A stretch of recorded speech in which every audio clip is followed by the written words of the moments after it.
தெரியலைங்க பாஸ்டர் அப்படின்னீங்களா? இல்லை ஆமேன் அலையிலேயே சொல்கிறீங்களா? கழுவப்பட்டோம், பரிசுத்தமாக்கப்பட்டோம், நீதிமான்களாக்கப்பட்டு இருக்கிறீர்கள்.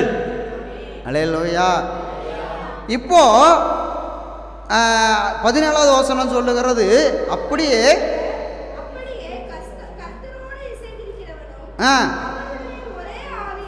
அல்லேலூயா. சந்தோஷமா சொல்லுங்களேன்.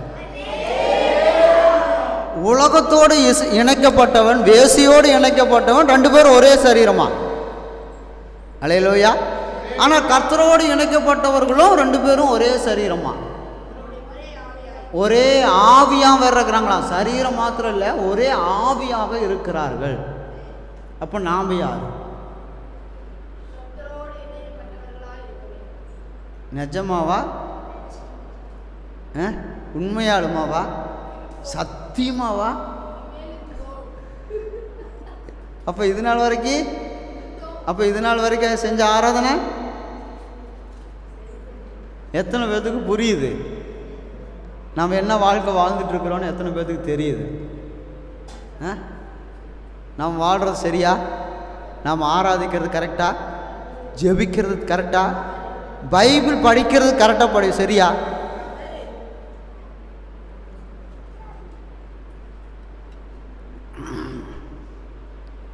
ஏதோ ஒரு பாஸ்டர் சொல்லி கொடுத்துட்டார், 30 நாளைக்கு 30 நீதிமொழிகள் முடிச்சிடணும், ஒரு நாளைக்கு ஒரு நீதிமொழிகள் அப்படிங்கிறதுக்காக படிக்கிறோமா? இல்லை வசனம் என் ஏசப்பா என்னோடு பேசுகிறாரு அப்படின்னு படிக்கிறோமா? இது இந்த வருஷத்துக்குள்ளே என்ன செஞ்சிடணும்? ப்ரைஸு யார் நீ ஏன் சொன்னது? ப்ரைஸு கொடுக்குறாங்க அப்படின்னு படிக்கிறோமா? இல்லை நேசத்தோடு படிக்கிறோமா? நேசத்தோடு படிக்கிறாங்க. அல்லேலூயா. ப்ரைஸுக்காக படித்தவர்கள் பிரின்சிப் ப்ரைஸ் கொடுப்பாங்க, நேசத்துக்காக படித்தவர்கள் கர்த்தர் ப்ரைஸ் தருவார். முயற்சி செய்கிறவர்களை ஆசீர்வதிப்பார். ஆனால் நாம் செய்கிறது சரியா தவறா? சும்மா சாப்பாடு தட்டில் போட்டாங்க, குழம்பு ஊற்றிட்டாங்கன்னு சாப்பிட்ருமா? சரியான முறையில் என்ன செஞ்சுருக்கணும்? சாப்பாடு வெந்திருக்கணும், டேஸ்ட்டாக இருக்கணும், செயல்முறைகள் சரியாக இருக்க வேண்டும். அதே போல் ஆவிக்குரிய செயல்முறைகள் சரியாக இருந்தால் மட்டுமே ஆர்சியாக இருக்க முடியும், இல்லைனாலும் ஆர்சியாக இருக்க முடியும். ரியல் கிறிஸ்டியன், நம்மளாம் ரியல் கிறிஸ்டியனாக மாறுவதற்காகத்தான் இயேசு ரத்தம் சிந்தி இருக்கிறார். அல்லேலூயா. ரத்தத்தினால என்ன செய்யப்படணும்? கழுவப்படணும். இப்போ யாரோட இசைந்து இருக்கிறோம்? கர்த்தரோடு இசைந்து இருக்கிறோம். 18வது வசனம்,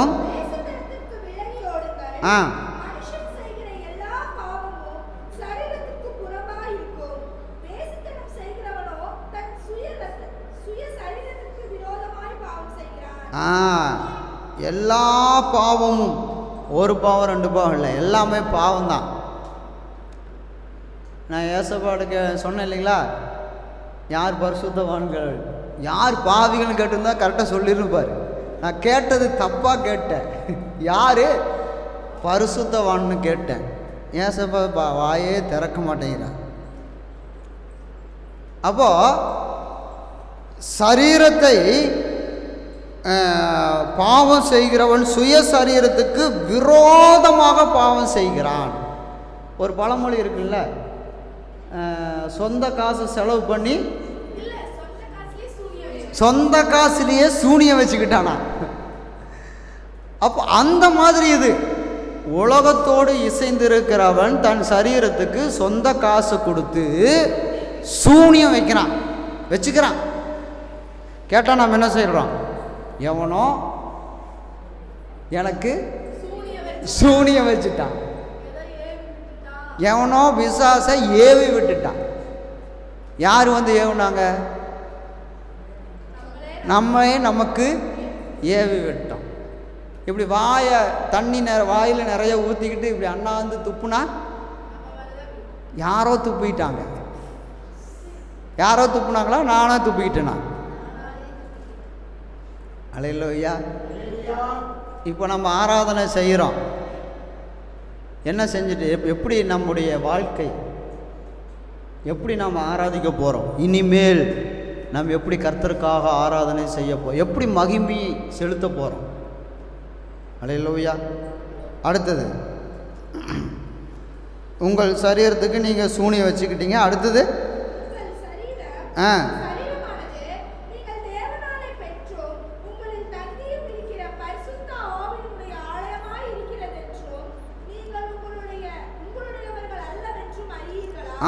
நீங்கள் உங்களுடையவர்கள் அல்ல. அல்லேலூயா. மனைவி யாருக்கு உரியவர்கள்? கணவன் யாருக்கு உரியவன்? என்ன சொல்ல மாட்டேங்கிறீங்க? கணவன் யாருக்கு உரியவர்கள்? மனைவிக்கு உரியவர்கள். மனைவி யாருக்கு உரியவர்கள்? அப்போ இந்த பிரமாணம் என்னைக்கு மாறுதோ அங்கே என்ன ஆகுது? பிரிவினைகளும் சண்டைகளும் போராட்டங்களும் எல்லாம் மாறுதா இல்லைங்களா? மனைவி கணவனுக்கு மனைவி தான். அப்போ மனைவியின் மேலே இருக்கிற அன்பு மாறுச்சுன்னா இங்கே என்ன ஆயிடுது? மனைவி கணவனுடைய அன்பை விட்டு விலக்கப்படுகிறாள். அப்போ அங்கே என்ன வரும்?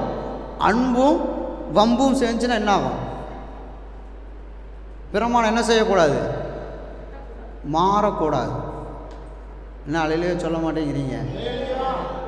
பிரமாணம் மாறக்கூடாது. என் மனைவி மேலே அன்பு வச்சுக்கிறேன்னா அதை எடுத்து என் பிள்ளைங்க மேலே வைக்கக்கூடாது. ஏன்னா பிள்ளைகள் மேலே வைக்க சொல்லி ஆண்டவர் சொல்லவே இல்லை. பிள்ளைகளை பராமரிக்க சொல்லி தான் சொல்லியிருக்காது. நல்லா சாத்தி எடுக்க சொல்லியிருக்குது. பிரம்பை எடுத்து வெளுக்க வேண்டும்னு சொல்லியிருக்குது. அந்த இடத்துல அன்பு காட்டிகிட்டு இருக்கக்கூடாது. புரியல? பிரம்பை எடுக்காதவன் பகைக்கிறான். அங்கே அன்பு இல்லை, பகை. அப்போ பிரமாணங்கள் மாறும்போது பிரச்சனைகள் மாறுகிறது. அதே போல கிறிஸ்துவும் நானும் ஒன்றாய் இருக்கிறது தான் பிரமாணம். அதை விட்டுட்டு மாறும் பொழுது அங்கே எல்லாம் மாறுகிறது. அல்லேலூயா, அல்லேலூயா. நீங்கள் யார் தங்குகிற ஆலயம்?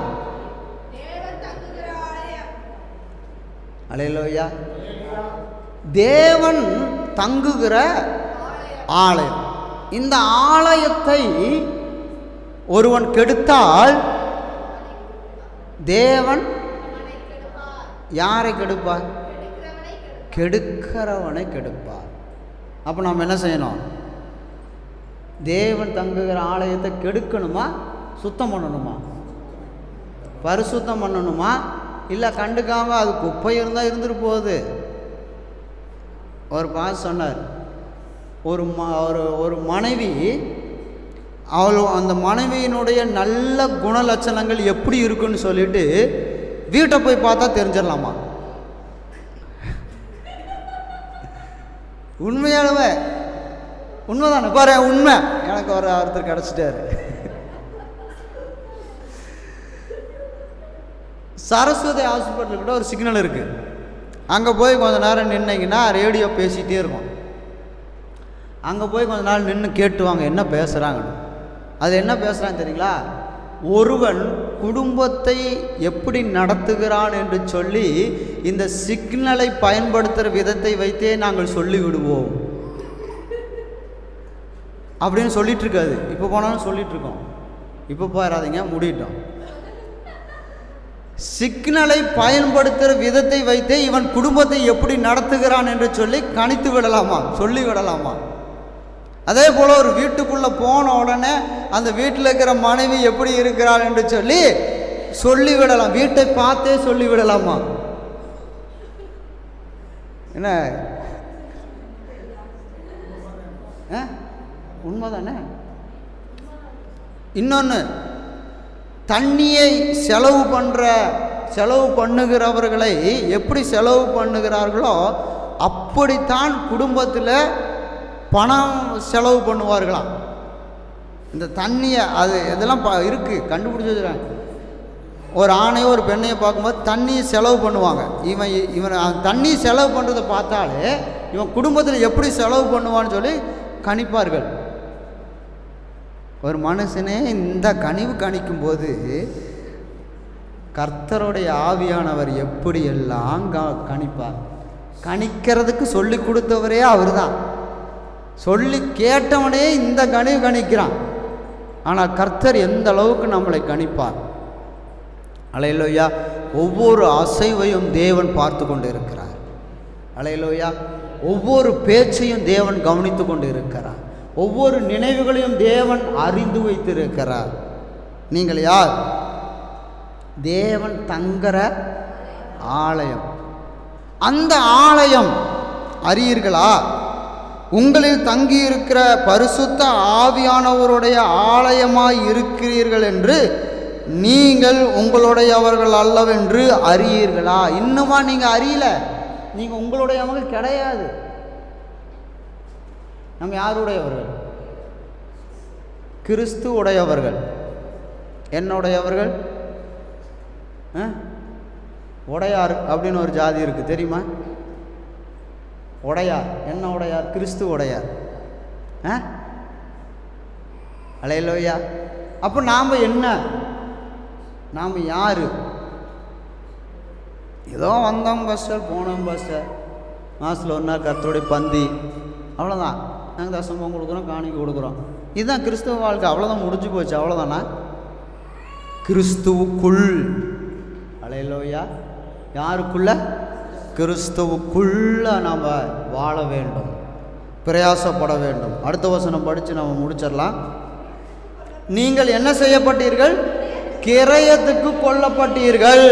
நிச்சயதார்த்தம் முடிஞ்சிருச்சு. நீங்கள் யாருக்கு உரியவர்கள்? தேவனுக்குரியவர்கள்னா என்ன அர்த்தம்னா, ஒரு மனைவி யாருக்கு உரியவள்? புருஷனுக்கு உரியவள். அது புருஷன் மனைவிக்கு உரியவள். இதுதான் பிரமாணம். அதே பிரமாணத்தை தான் தேவன் நம்மகிட்டையும் கொண்டு வருகிறார். நீங்கள் கிறிஸ்து உடையவர்கள் என்றால் நீங்கள் கிறிஸ்துவுக்கு மணவாட்டி என்று அர்த்தம். அல்லேலூயா. நீங்கள் மணவாட்டி என்றால் கிறிஸ்து யார்? மணவாளன் அர்த்தம். ஒரு கணவன் மனைவி பூமியில் இருக்கும்போது என்ன பிரமாணங்கள் இருக்கிறதோ அதே பிரமாணம்தான் ஆவிக்குரிய வாழ்க்கையிலும் தேவன் சபைகளில் ஏற்படுத்தி இருக்கிறார். தேவன் மணவாளனாக சீக்கிரமாய் வரப்போகிறார். மணவாட்டியாக ஆயத்தமாக வேண்டும். மணவாட்டி தன்னை ஆயத்தப்படுத்தினாள். என்னத்தை ஆயத்தப்படுத்தினாள்? என்ன அவருக்கு என்ன அப்படியே பவுடரெல்லாம் போட்டு மேக்கப் பண்ணணுமா? அவர் என்ன அகஸ்வர் ராஜாவா? 6 மாதம் என்ன சுத்திகரிப்பு, அப்புறம் ஒரு 6 மாதம், 1 வருஷம் எஸ்தரை சுத்திகரித்து கொண்டு போய் அகஸ்வர் ராஜா கிட்ட நிறுத்தினாராம். ஏசப்பாவுக்கு அந்த மாதிரி என்ன போட்டு பவுடரெல்லாம் பூசுன்னு பூசி கொண்டு போய் ஆண்டவருக்கு முன்னாடி, ஆண்டவரே இதோ மணவாட்டி அப்படின்னு நிறுத்துறதுக்கு அவர் என்ன சுத்திகரிப்பை விரும்புகிறார்? உள்ளான புறம்பான சுத்திகரிப்பு உங்களுக்கு அலங்காரமாக இராமல் உள்ளான அலங்காரம். என்ன அலங்காரம்? சாந்தமும் அமைதல் உள்ள, சாந்தமுள்ள ஆவி உடையவர்களாக நீங்களும் நானும் இருக்கணும். மனைவிகளே அப்படின்னு சொல்லிட்டு படிச்சுட்டு போயிடக்கூடாது. மனைவிகள் அப்படின்னா ஆண்களும் சேர்ந்து தான். மணவாட்டினா ஆண்கள் பெண்கள் எல்லாரும் சேர்ந்து தான் தேவனுக்கு மணவாட்டி. அப்போ மனைவிகளே அப்படின்னு படிக்கும்போது புருஷருக்கும் சேர்ந்து தான், புருஷர்களே அப்படின்னு படிக்கும்போது மனைவிக்கு சேர்ந்தது தான். ஏன் அப்படின்னா அவர் படைக்கும் போதே என்னவா படைத்தார்? ஆணும் பெண்ணுமாகத்தான் தேவன் படைத்தார். அல்லேலூயா. நம்மளை தேவனிடத்தில் ஒப்பு கொடுக்கணும். இதுவே நீங்கள் செய்யத்தக்கதான புத்தியுள்ள ஆராதனை. என்ன புத்தியுள்ள ஆராதனை? ரோமர் 12:1 இல்லையா? 13:1ங்களா? 12:1. அப்படி இருக்க சகோதரரே, உங்கள் சரீரங்களை பரிசுத்தமும், என்னது ஃபஸ்ட்டு பரிசுத்தம். சும்மா ஆராதனைக்கு வர்றதில்லை, ஃபஸ்ட்டு பரிசுத்தம், தேவனுக்கு பிரியமான ஜீவ பலியாக. அப்படின்னு என்னது? ஒரு ஆட்டை பலி செலுத்துறதுன்னா அது உயிரோடு இருக்குமா? கத்துமா? ஓடுமா? துள்ளுமா? குதிக்குமா? ஆனால் நான் துள்ளுறேன், குதிக்கிறேன், ஆடுறேன், பாடுறேன், ஆனால் என்ன அதனால் என்ன செய்யப்படலை? என்னை கழுத்தை அறுத்துருந்தா நான் துள்ளுவேனா? நான் எனக்கு கழுத்தை அறுத்தா நான் தூங்குவேனா? நான் பேசுவேனா? அப்போ ஜீவ பலியாக இயேசுவை போல தன்னை ஒப்பு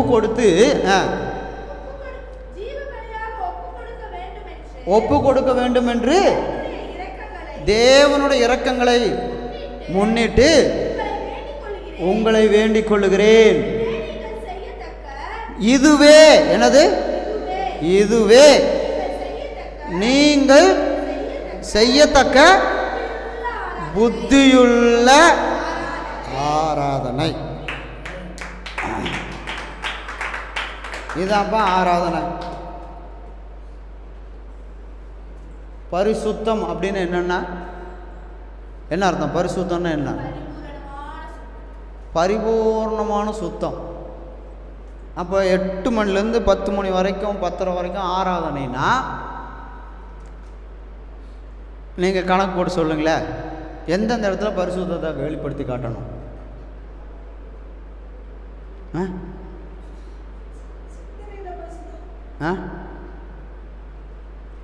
புரியல. சிந்தனையில் முதல்ல பரிசுத்தம், அப்புறம் செயல்பாடுகள். இப்போ ஏசப்பா நான் சிந்தனையிலேயே நான் சிலுவை சுமக்கிறேன், அடி வாங்குகிறேன், மறிக்கிறேன், உயிரோடு எழும்புகிறேன் அப்படின்னு சொல்லிட்டு சிந்திச்சுட்டே உட்காந்துட்டாருன்னு வச்சிங்களேன்,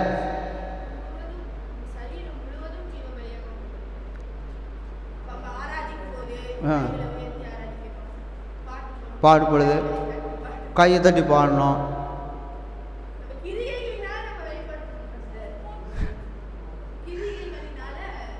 பரிசுத்தத்தை எப்படி வெளிப்படுத்தணும்?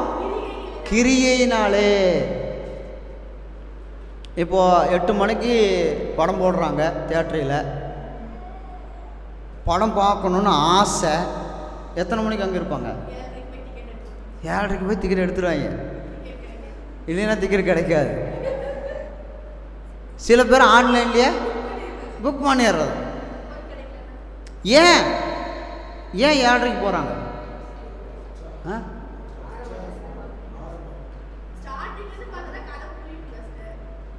ஸ்டார்டிங்லேருந்து தான் பார்த்தா கதை போறியா? அப்போ ஸ்தோத்திர பலி விட்டுட்டு பார்த்தா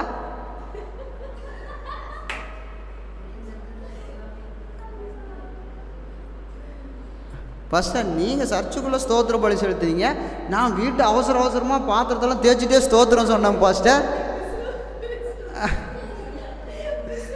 விசில் வேறு ஊதிட்டாங்க பாஸ்டர். ஆமாம், இப்போ தமிழ்நாட்டில் விசில் சின்ன ஜெயிச்சுன்னா விசில் தான் ஊதுவாங்க.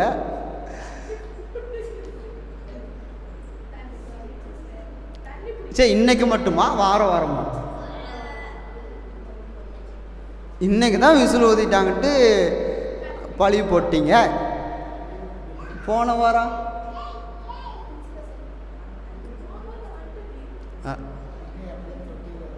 அவ்வளோதான். அல்லேலூயா. ஆசை சினிமா படத்தை விட ஆராதனை மோசமாக போச்சா? நாம் செய்கிற தொழிலை விட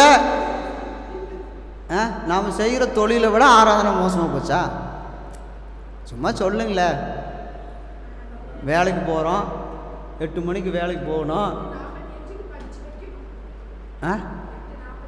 பஞ்சு வைக்கணும். பஞ்சு வைக்கலைன்னா பஞ்சாக பறந்துடுவோம். அப்போ ஆராதனைக்கு பஞ்ச் பண்ணுமா? அப்போ வேலையை விட ஆராதனை என்னவாயிருச்சு?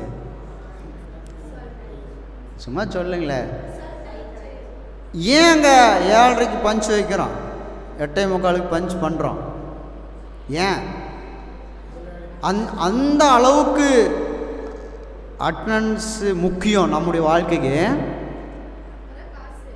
வாங்கிட்டு போய் டாக்டர்கிட்ட கொடுக்கணும்ல, டாக்டர் கொடுக்கறதுக்கு வேணும்ல. சம்பாதிக்கலாம் எப்படியும் ஃபஸ்ட்டு டாக்டர் கொடுக்கறது? ஆமாவா இல்லைங்களா? ஆராதனைக்கு ஓபி அடித்தா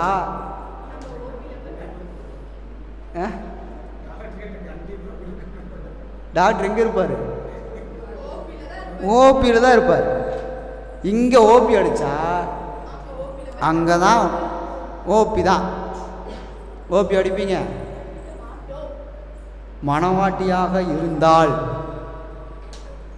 அல்லேலூயா, மணவாளனுக்கு பிடிச்ச மாதிரி நடந்தால் தான் குடும்பம் என்ன செய்யும்? நடக்கும். இயேசு எந்த அளவுக்கு நேசிக்கிறார் தெரியுமா? பார்த்தீங்களா? எப்படியாவது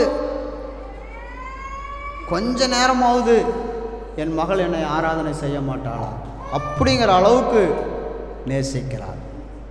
அல்லேலூயா. தேவனிடத்தில் ஒப்பு கொடுக்கலாம்.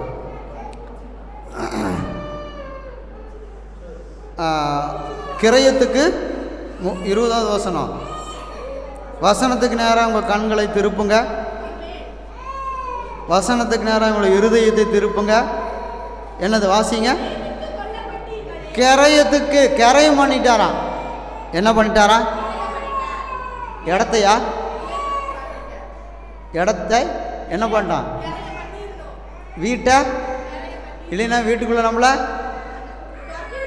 பணத்தை கொடுத்துட்டா வீட்டுக்குள்ளே போயிடலாமா? பணத்தை கொடுத்துட்டா அது என் வீடுன்னு இடம்னு சொல்ல முடியுமா? என்ன பண்ணணும்? கிரயம் பண்ணிட்டா அது முழு சுதந்திரம். அல்லேலூயா, அல்லேலூயா. ஆமாவா இல்லைங்களா?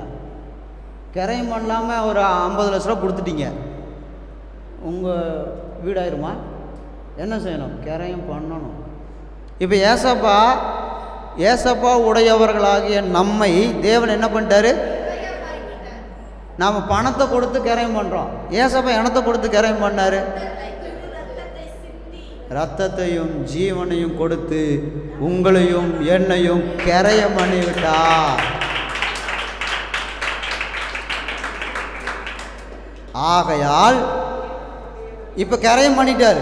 ஆகையால் தேவனுக்கு உடையவர்களாகிய உங்கள் சரீரத்தினாலும் இனத்தினாலும் சரீரத்தினாலும் ஆவியினாலும் தேவனை மகிமைப்படுத்துகிறேன். இனத்தினாலையும் சரீரத்தினாலையும் ஆவியினாலையும் தேவனை மகிமைப்படுத்துகிறார். சங்கீதம் 50 கடைசியில் ஒரு வசனம் இருக்கிறது. தேவனை ஸ்தோத்திர பலியிடுகிறவன் தேவனை ஸ்தோத்திர பலியிடுகிறவன் என்னை மகிமைப்படுத்துகிறான்.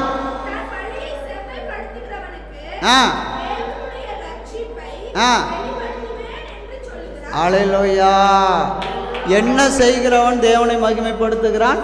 ஸ்தோத்திர பலி செலுத்துகிறவன். இங்கே புதிய ஏற்பாட்டில் உங்கள் சரீரத்தினாலும் உங்கள் ஆவியினாலும் தேவனை மகிமைப்படுத்துகிறன்னா என்ன அர்த்தம்? ஸ்தோத்திரம் செலுத்துவது. அல்லேலூயா. ஸ்தோத்திரம் செலுத்தணும். அப்போ ஸ்தோத்திர பலி நம்ம எங்கே வச்சுருக்கிறோம்? ஆராதனையில் தொடக்கத்தில். இனி நம்ம கடைசியில் தான் வைக்கணும் போல இருக்கு. ஸ்டார்டிங்கில் வைக்கிறோமா கடைசியில் வைக்கிறோமா? அப்போ நம்ம ஸ்தோத்திர பலி இடுறோமா இல்லையா? ஏன் வீட்டில் ஸ்தோத்திரம் சொல்கிறேன், அது வேற. அங்கே இந்த கை மட்டும் அங்கே ஆடிட்டு இருக்குது.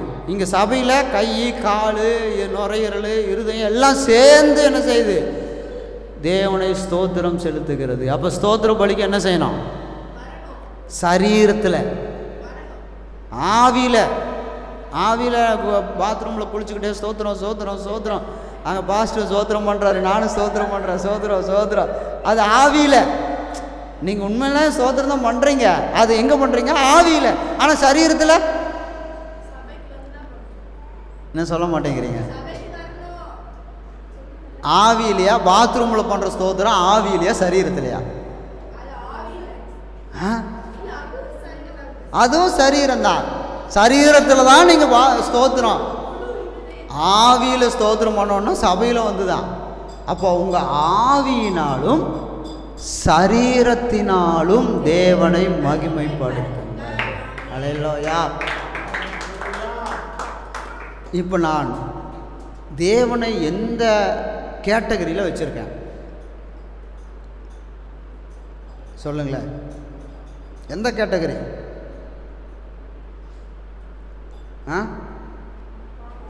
யோவான் 6:63 என்ன வாசிக்கிறோம்? ஒருத்தர் ரோமர் 8:6 வாசிங்க, ஒருத்தர் யோவான் 6:63 வாசிங்க.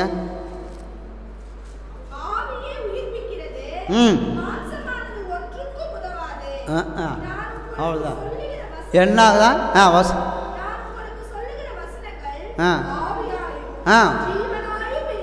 ஆமென். மாம்சத்துக்கு வசனம் இல்லை. வசனம் மாம்சம் ஒன்றுக்கும் உதவாது. உங்கள் சரீரத்தை பார்த்து சொல்லுங்களேன். இன்னும் இப்படி பாருங்களேன், இப்படி நல்லா சுற்றி பாருங்கள். இன்றைக்காவது உங்கள் விரலெல்லாம் இருக்கு நல்லா. ஏன்னா பார்க்குறதுக்கு இப்போ நேரம் இல்லை, வீட்டுக்கு போனால் டைம் இல்லை. பாருங்களேன் உங்கள் கையை எப்படி, இந்த கையை பாருங்களேன். பார்த்துட்டிங்களா? இப்போ சொல்லுங்கள், இந்த மாமிசம் ஒன்றுக்கும் ஆமாவா இல்லைங்களா? எதுக்கு உதவுது? கவலைப்பட உதவுகிறது. ஒன்றுக்கும் உதவாது. நல்லா இப்படி ஆட்டுங்கள. இந்த மாமிசம் ஒன்றுக்கும் உதவாது, குப்பை. என்ன சொல்ல மாட்டேங்கிறீங்க? ஆனால் ஏசப்பா என் மேலே வச்சிருக்கிற அன்பு பாருங்கள். இந்த ஒன்றுக்கும் உதவாத இந்த குப்பை தேவனை மகிமைப்படுத்துகிறது. அல்லேலூயா. இந்த குப்பை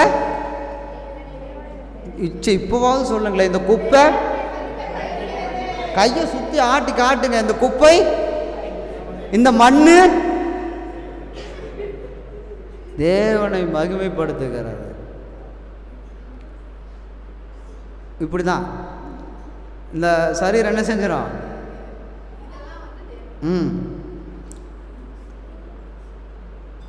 மாம்சத்தின் ரோமர் 8:13 மாம்ச மரணம், ஜீவனும் சமாதானமும் எதுக்குள்ள இருக்கு? ஆவியில் சிந்திக்கணும், மாம்சத்தில் சிந்திக்கக்கூடாது. மாம்ச சிந்தை மரணம். மாம்சம் சொல்லும், என்ன சொல்லும்? இன்றைக்கி வேலைக்கு போனால் 1000 ரூபா, டெய்லியும் போனால் 1000 ரூபா, சனிக்கிழமை வரைக்கும் போனால் 1000 ரூபா, ஞாயிற்றுக்கிழமைக்கு போனால் 2000 ரூபா. மாம்சம் என்ன செய்யும்? என்ன சொல்ல மாட்டேங்கிறீங்க? நல்ல தண்ணி முக்கியமா, ஆராதனை முக்கியமா?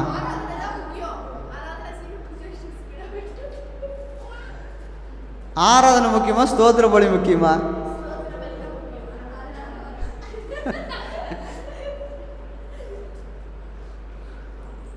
இப்போ 13வது வசனம்,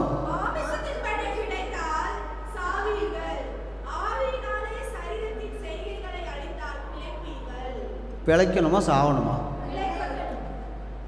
கிறிஸ்தவனாக இருக்கிற நான் இல்லை, கிறிஸ்துவுக்குள் இருக்கிற நான் சாகணுமா பிழைக்கணுமா? பிழைக்கணும்னா எதை? மாம்சத்தின்படி பிழைக்கக்கூடாது. அல்லேலூயா. இப்படியே இன்னொரு அரை மணி நேரம் நான் பேசிகிட்டு இருந்தா மாம்சம் என்ன சொல்லும்? வெளிப்படும். பார்த்தீங்களா? வெளிப்படுது. ஆனால் வசனம் என்ன சொல்லுது? மாம்சத்தின்படி படிங்கள, மாம்சத்தின்படி பிழைச்சா சாவுதான், சங்குதான். சங்கு ஊதணுமா இல்லை எக்காலம் ஊதணுமா? சங்கு ஊதுனா சுடுகாட்டில் கொண்டு போய் போட்டு மூடிடுவாங்க. எக்காலம் ஊதுனாங்கன்னா பரலோகத்துக்கு போவாங்க. அல்லேலூயா. நித்திய ஜீவன்.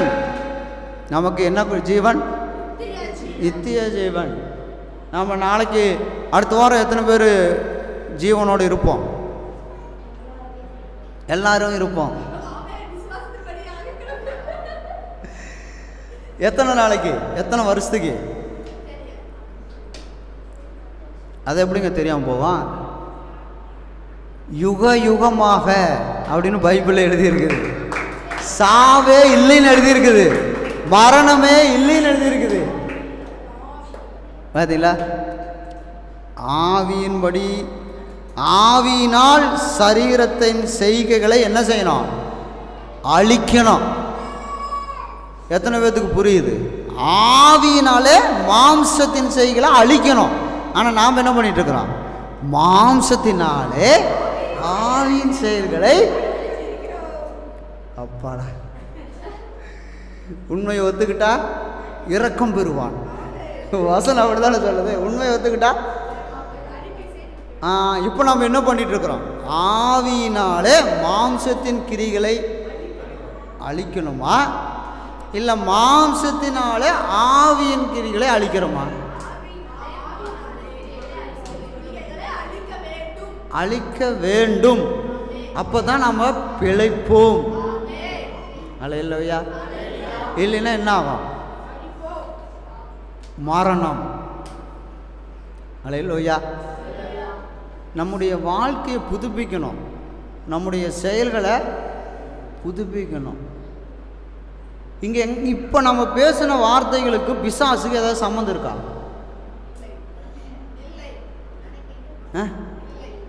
இப்போ பிரசங்கம் பண்ணினதுக்கும் பிசாசுக்கும் தொடர்பு இருக்கா?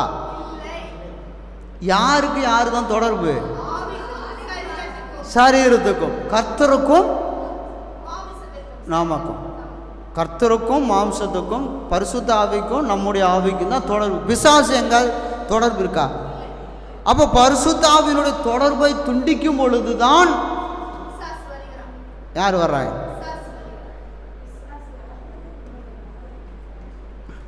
நாம தான் பிசாசா? அவன் நம்மளை பார்த்து பயக்கிறான், நாம் என்ன செய்யறோம்? அவனை பார்த்து பயப்படுறான். நேற்று ஒரு வீடியோ பார்த்தான். சர்ச்சில் ஒரு பையன் இருக்கான், எல்லாம் தொடச்சிட்டு இருந்தான்.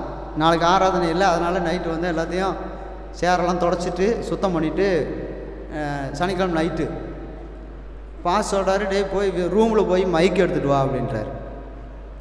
இவன் முனவரான், ஏன்னா வெளியே இருட்டாக இருக்குல்ல, முனவரான்.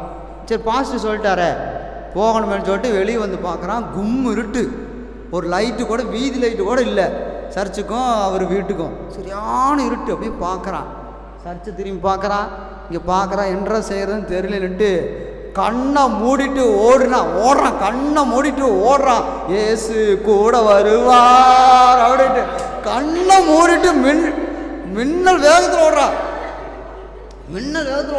ஏசு கூட வருவார்ன்ட்டு அங்கே போய் அவசரமாக லைட்டு போட்டுருவான். லைட்டை போட்டோன்னே காலை இப்படி தூக்கி விட்டு சாத்தானுக்கு சவால் வீடு சந்ததினாங்கிறான்.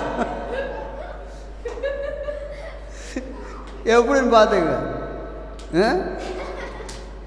இவன் வந்து இந்த மாதிரி ஓட்டம் தான் நாம் ஓடிட்டு இருக்கிறோம். ஏசு கூட வருவார்னு ஒரே ஓட்டம், பயந்துட்டு ஓடுறோம். அல்லேலூயா.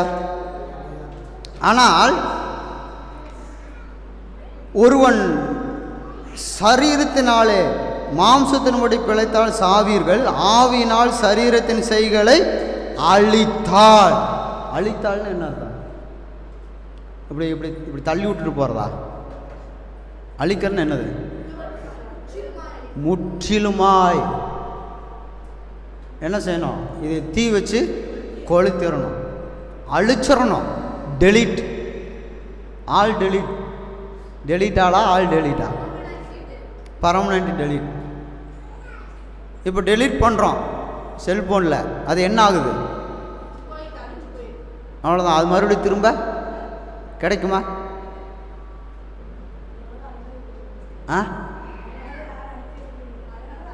அதனால் அழிக்கிறது இல்லை. ஆனால் அழித்தால் பிழைப்பீர்கள். செல்போனுக்குள்ள இருக்கிறத அழிக்கணும், செல்போனை ஒழிக்கணும். செல்போன் ஒழிக, உள்ள இருக்கிற டேட்டாலாம் அழிக. அப்போ நம்முடைய வாழ்க்கை செழிக. பார்த்தீங்களா? அப்போ அழிச்சு ஒழிச்சு நம்ம செழிப்பாக வாழணும். ஏன்னா எவர்கள் தேவனுடைய ஆவியினாலே நடத்தப்படுகிறார்களோ அவர்கள், என்ன சொல்ல மாட்டேங்கிறீங்க?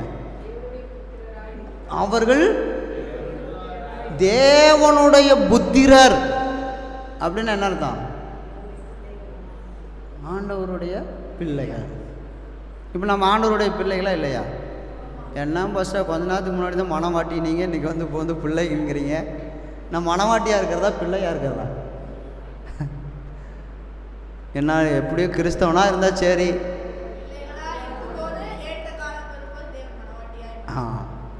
ஏற்ற காலங்கள் வரும்போது மனவாட்டியாய் மாறுவார்.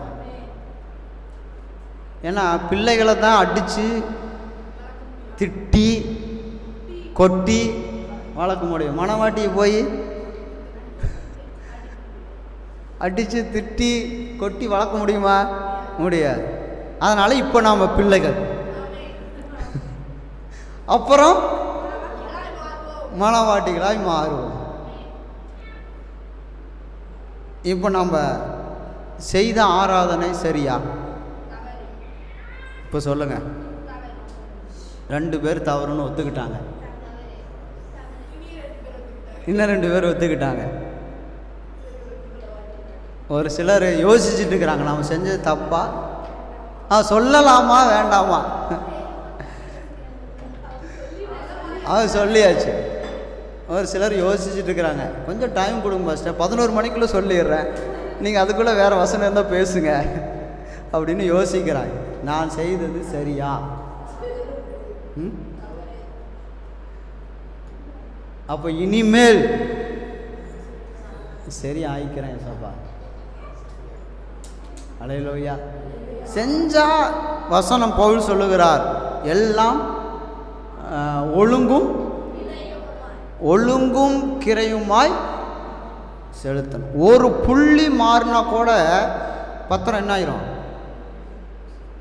ஒரு பேர் மாறினாலோ இல்லை பேருனுடைய இன்சில் மாறினாலோ ஏதாவது ஒன்று மாறிடுச்சுன்னு வச்சிங்களேன், செல்லுமா? அப்போ நம்முடைய ஆராதனை எப்படி செல்லும்? இன்னைக்கு என் ஆராதனை செல்லுச்சா? உண்மையாலும் சொல்கிறீங்களா? உணர்வுபூர்வமாக சொல்கிறீங்களா? இல்லை கேட்குறதுனால சொல்கிறீங்களா? அப்போ நான் என்ன கிறிஸ்தவன்? எனக்குள்ள மாம்சம் வெளிப்படுதே. அல்லேலூயா. அவ்வளோதான். இன்னும் கொஞ்ச நேரம் பேசினா மாமிசம் படுத்து தூங்கிடும். இப்போ தான் அறிகுறிகள் வந்து கொண்டு இருக்கிறது, அறிகுறிகள் வந்து கொண்டு இருக்கிறது. நீ அப்படியே தூங்கிடும் படுத்து. உங்களுக்கு என்ன பாஸ்டர் தெரியும்? நாங்கள்லாம் நேற்று நைட்டு டியூட்டி. நைட் டியூட்டிங்களா நேற்று? இல்லை, ஞாயிற்றுக்கு ஒரு நாள் தான் லீவு. ரெஸ்ட் நாள். என்ன நாள்? ரெஸ்ட் நாள், ஓய்வு நாள். ஓய்வு நாள் அப்படின்னு சொல்கிறீங்களா? இல்லை, இது கர்த்தருடைய நாள். அல்லேலூயா.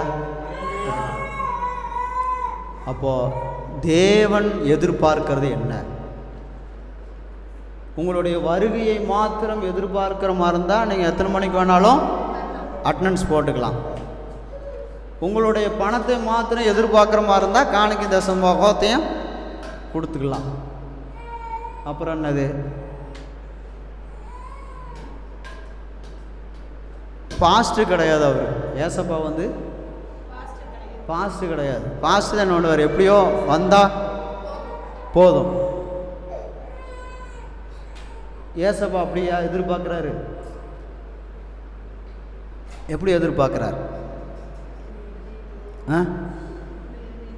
உங்கள் மறுரூபத்தை எதிர்பார்க்கிறார். உங்களுடைய சரீரத்தை மறுரூபமாக்குங்கள், உங்கள் சரீரத்தை புதிதாக்குங்கள். அல்லேலூயா. ஒரு ஃபோன் இருக்குது, என் ஃபோனில் அப்டேட் வந்துகிட்டே இருக்கும். என்ன அது? எதுக்கு? அந்த உள்ளே இருக்கிற ஆப் வந்து புதுசாக ஏதாவது ஆட் பண்ணியிருந்தாங்கன்னா அதுக்குள்ளே போகிறதுக்காக அப்டேட் கேட்கும். அதே போல் கிறிஸ்துவுக்குள்ளே நம்ம போகிறதுக்கு ஒவ்வொரு நாளும் அப்டேட். அதுக்கு பேர் தான் மறுரூபம். தமிழில் மறுரூபம். அப்டேட் ஆகுங்க. அப்டேட் ஆகிட்டே இருக்கணும். 2000 வச்ச அதே செயலி, அதே ஆப்பு தான் இப்போவும் வச்சுருக்கிறேன். ஆனால் அன்னைக்கு இருந்த அந்த ஆப்பினுடைய தன்மைகள் வேறு, அன்னைக்கு இருந்த செயல்பாடுகள் வேறு, இன்றைக்கி 2026 இருக்கிற செயல்பாடுகள் வேறு. அல்லேலூயா. ஏன்னா அப்டேட் பண்ணி பண்ணி பண்ணி பண்ணி நம்ம கொண்டு வந்துட்டோம் 2026க்கு. ஆனால் நான் 2000 ஞானஸ்தானம் எடுத்தேன். 2026 என்ன அப்டேட் கொண்டு வந்திருக்கேன்? என்ன அப்டேட் பண்ணி இப்போ என்ன எங்கே நிற்கிறேன்? 2000 பரவாயில்லன்னு தோணுது. அப்போ ஞானஸ்தானம் எடுத்தேன், உற்சாகமாக ஊழியத்துக்கு போனேன், எல்லாம் உற்சாகமாக பண்ணினேன். அதே பரவாயில்ல. இன்றைக்கி 2026 அதை விட கேவலமாக இருக்குது. அதைத்தான் தேவன் எதிர்பார்க்குறாரா? இல்லை நாம் தான் அதைத்தான் எதிர்பார்க்குறோமா? நம்ம செல்ஃபோனுக்கு அதைத்தான் 2000 இருக்கிறது ஆப்ஷனாக இருந்தால் போதுன்னு நினைக்கிறோமா? இல்லை 2026 கேட்குறோமா? எவனாவது 2027 இன்றைக்கி போட்டான்னு வச்சுக்கங்களேன், உடனே டவுன்லோட் பண்ணிடுவான். பண்ணுவானா பண்ண மாட்டானா? நாம் என்ன அப்டேட் ஆகிருக்கோம்? அப்படியே தான் இருக்கிறோமா? இல்லை, பிசாசு என்னை வந்தித்து விட்டான். வஞ்சிச்சிட்டானா? நீங்கள் என்ன ஏவாளா பிசாசு உங்களை வஞ்சிக்கிறதுக்கு? இப்போ ஏவாள் போய் அந்த மரத்துக்கிட்ட நிற்கலினா பிசாசு பேசுவானா? ஏவாள் அந்த பழத்தை பார்க்கலினா பிசாசு சொல்லுவானா? இதுக்கு என்ன வேலை? அங்கே என்ன ஏசப்பா என்ன சொன்னார்? அங்கே அதை சாப்பிடாதுன்னு சொன்னார்ல. அப்போ அந்த பக்கம் நிற்கக்கூடாது இல்லை, அங்கே பார்க்கக்கூடாது இல்லை, அங்கே நின்னது தான் தப்பா? பிசாசு பண்ணினது தப்பா? போனது தப்பு தானே? ஆமாம். அப்போ ஏசப்பா இவ்வளோ வசனங்களை இன்றைக்கி நம்மோடு பேசியிருக்கிறார். மறுபடியும் நான் அங்கே நின்னால் யார் தான் வருவாங்க? பிசாசு தான் வருவான். அங்கே நிற்கலினா ஏசப்பா இந்த வசனம் சொல்லி இருக்கிறது, அந்த வசனத்துக்கு நான் கீழ்ப்படுகிறேன், என்னை நடத்துங்க அப்படின்னு சொன்னால் யார் வருவாங்க? அல்லேலூயா. நம்ம எத்தனை பேர் ஒப்பு கொடுக்க போகிறோம்?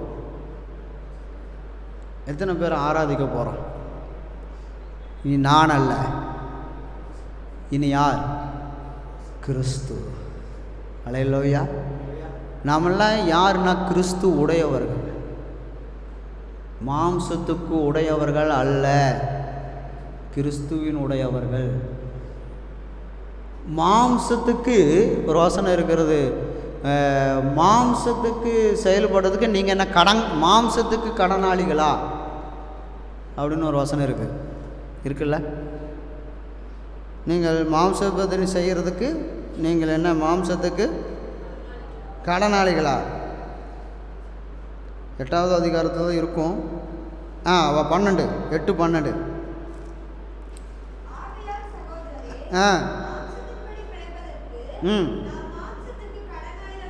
நாம் என்ன கடனாளியா? கடன் வாங்கியிருக்கிறோமா? அப்புறம் எதுக்கு மாம்சத்துப்படி பிழைக்கணும்? நீ எனக்கு சோத்துக்காக கொடுக்குற, நீ எனக்கு செலவு காசை கொடுக்குற, அப்புறம் எதுக்கு நான் உன் பேச்சை நான் கேட்கணும்? அப்போ மாம்சத்தின்படி பிழைக்கிறதுக்கு நாம் என்ன கடன்காரங்களா? நம்ம இஷ்டத்துக்கு போகலாம்ல, வரலாம்ல, செய்யலாம்ல. அப்படி நமக்கு சுதந்திரத்தை ஏசப்பா நமக்கு கொடுக்கும்போது அப்புறம் மாம்சம் சொல்லுது, ரீல்ஸ் பார்க்க சொல்லி, அல்லேலூயா, மாம்சம் சொல்லுது எங்காவது போவோம், வருவோம், செய்வோம், பைபிள் தானே அப்புறம் படிச்சுக்குவோம், ஜெபம் தானே நாளைக்கு பண்ணிக்குவோம், உபவாச கூட்டம் தானே அது ஒரு பக்கம் பாஸ்டர் கத்திட்டு கிடப்பார், நமக்கு என்ன? பாஸ்டருக்கு ஃபோன் பண்ணி பாஸ்டர் ஜெபம் பண்ணிக்கங்க, அவ்வளோதான். நம்மளாம் எதுக்கு உபவாசம் இருக்கணும்? மாம்சம் சொல்லும் நீ ஜாலியாக இரு, தூங்கு, படுத்து. அதன்படி செய்கிறதுக்கு நாம் என்ன கடன்காரங்களா? கடன் வாங்கியிருக்கிறோமா? அல்லேலூயா. வசனம் கேட்குது, நான் கேட்குறேன்னு நம்மளால் கோவிச்சுக்காதீங்க. வசனம் சொல்லுகிறது. இப்போ நான் என்ன செய்யட்டும்? இப்போ நான் என்ன செய்யறது? என்ன செய்யலாம்? சும்மா சொல்லுங்களேன், என்ன செய்யலாம்? ஏசப்பா என்ன சொல்லியிருக்கிறார் நம்மக்கிட்ட? ஆவியின்படி. ஆனால் மாம்சத்தில் வருதே, திடீர்னு கோபம் வந்துடுது எனக்கு, திடீர்னு முறுமுறுப்பு வந்துடுது எனக்கு, திடீர்னு தூக்கம் வந்துடுது எனக்கு, எல்லாமே வந்துடுதே, திடீர்னு ஆசைகள் வந்துடுது எனக்கு. ஆனால் மாம்சத்தின்படி பிழைக்கக்கூடாதுன்னு எழுதியிருக்கு. இப்போ என்ன செய்யலாம் சொன்னீங்கன்னா அதே மாதிரி செய்யலாம். ஒப்பு கொடுக்குறாங்க. ஒருத்தர் வந்து ஒப்பு கொடுக்குறாங்க, இன்னொருத்தர் புஷ்பா சிஸ்டர்லாம் நமக்கு எதுக்கு வம்பு? என்ன செய்யலாம்? ஒப்பு கொடுக்கறனா என்ன, எதுக்கு?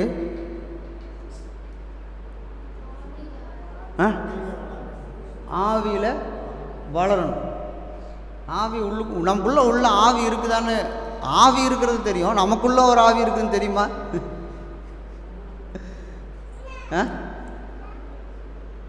அதாவது தெரியுமா? செல்போன் இருக்குது தெரியும், செல்போனுக்குள்ளே பேட்ரி சார்ஜர் இருக்குதான்னு தெரியுமா? அந்த மாதிரி தான் நமக்குள்ளே என்ன இருக்குது, ஒரு பேட்ரி இருக்குது. அந்த பேட்ரி டெய்லி என்ன செய்யணும்? சார்ஜ் பண்ணணும். பண்ணாமல் விட்டுட்டா நீங்கள் 1 லட்சத்துக்கு ஃபோன் வாங்கியிருக்கிறீங்க, சார்ஜ் 1 லட்சத்துக்கு ஃபோன் வாங்கிக்கிறேன், நான் எதுக்கு சார்ஜ் ஏற்றணும்?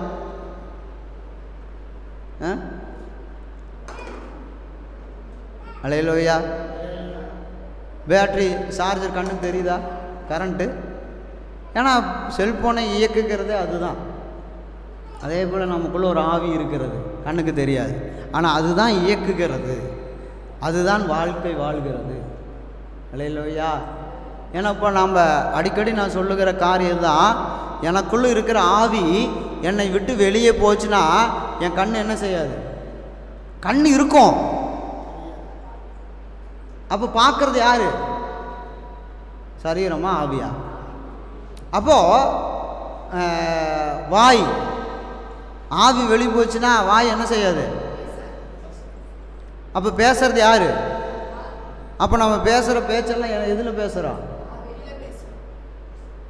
ஒருத்தனை கேவலமாக பேசுகிறோம், எதில் பேசுகிறோம்? அந்த ஆவிக்கும் ஏசப்பாவுக்கும் கர்த்தருடைய ஆவிக்கும் தொடர்பு இருக்குல்ல. அப்போ என்ன செய்யக்கூடாது? அப்படி பேசுனா ஏசப்பாவுக்கு பிடிக்குமா? இப்படி ஒவ்வொரு அவயங்களையும் நாம் யோசிச்சு பாருங்களேன். காது கேட்குமா ஆவி வெளியே போச்சுன்னா? அப்போ கேட்குறது என்னது? சரீரமா ஆவியா? அப்போ நாம் என்னத்தை கேட்குறோம்? என்னத்தை கேட்குறோம்? சீரியல், சினிமா, பாடல், அப்புறம் கார்ட்டூன், அப்புறம் எனத்தையும் கேட்குறோம். அப்போ அந்த ஆவி எனத்தை கேட்குது. சினிமா பாட்டு கேட்குதா? அப்போ அந்த ஆவி சினிமா பாட்டு கேட்கும்போது கர்த்தருடைய ஆவிக்கும் அந்த ஆவிக்கும் தொடர்பு இருக்குல்ல. அப்போ தொடர்பு என்ன ஆகும்? துண்டிக்கப்படும். அப்புறம் யாரோட தொடர்பு ஆயிரும்? என்ன ஒன்றும் சொல்ல மாட்டேங்கிறீங்க? பாயிண்ட் உங்களுக்குன்னு வந்தால் எப்படி நீ ஆமேன்னு சொல்ல முடியும்? ஆமேன். அல்லேலூயா. நாம் மரணத்துக்கு நேராக பயணிக்கிறோமா, ஜீவனுக்கு நேராக பயணிக்கிறோமா? ஜீவனுக்கு நேராக பயணிக்கிறோம். ஜீவனுக்கு நேராக பயணிக்கணும். அப்புறம் அந்த பக்கம்லாம்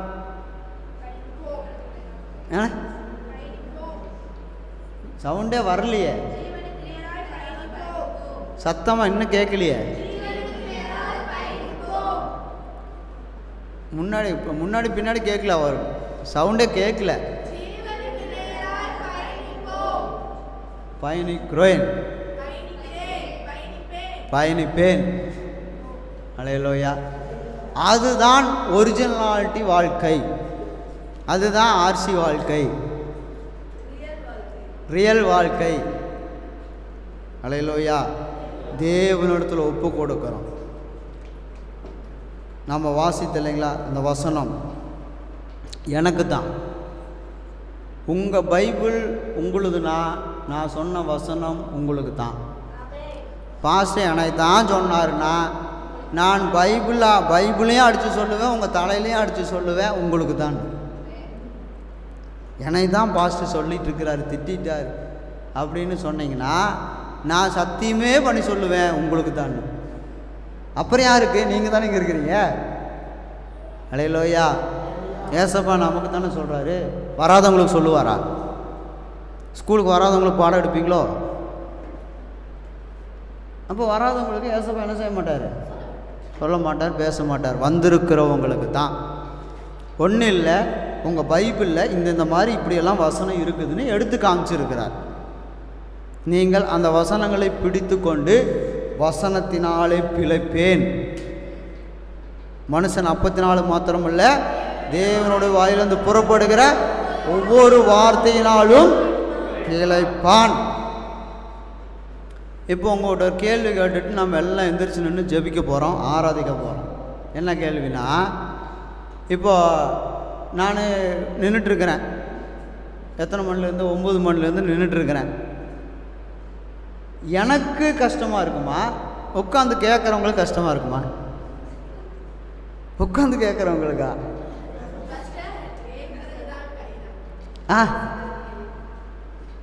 அப்போ அடுத்த வாரம் பிரின்சிப் மெசேஜ் கொடுக்க விட்டுரு வேண்டியதுதான்.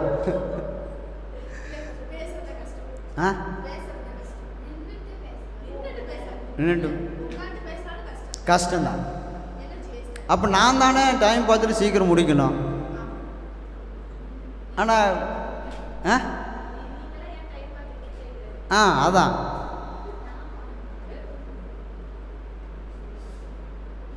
என்ன பண்ணலாம்? கிறிஸ்துவுக்குள்ளே வாழலாமா? கிறிஸ்துவுக்குள்ளே வாழ்கிறதுக்கு அடியெடுத்து வைக்கலாமா? புது சிருஷ்டியாய் மாறலாமா? புது சிருஷ்டியாய் தன்னை ஒப்பு கொடுக்கலாமா? அல்லேலூயா. எல்லாம் புதுசாகணும்.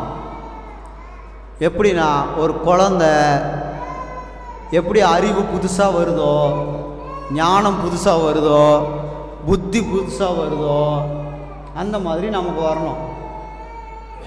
பழைய ஞானம், பழைய அறிவு, பழைய புத்தி, பழைய செயல் எல்லாம் புதிதாயின. அல்லேலூயா. அரிசி அதே அரிசி தான், ஆனால் டெய்லியும் புதிய சாப்பாடு. அந்த மாதிரி நம்முடைய வாழ்க்கை அதே தான். புதுசாக மாறிடுச்சுன்னா பீரோவில் இருக்கிற புடவையெல்லாம் புதுசாக வந்துடாது. அதே புடவை தான், அதையே தான் நம்ம கட்டிட்டு வாழ்க்கை ஓட்டணும். அதே பேண்ட் ஷர்ட்டு தான், புதுசாக நீ போய் எடுத்து செய்ய மாட்டோம்.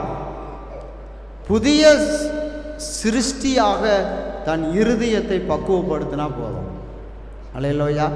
ஏசப்பா பூமியில் வந்து ஃபஸ்ட்டு பிரசங்கம் அப்படின்னு ஆரம்பிக்கும் பொழுது என்ன பிரசங்கம் பண்ணினார்?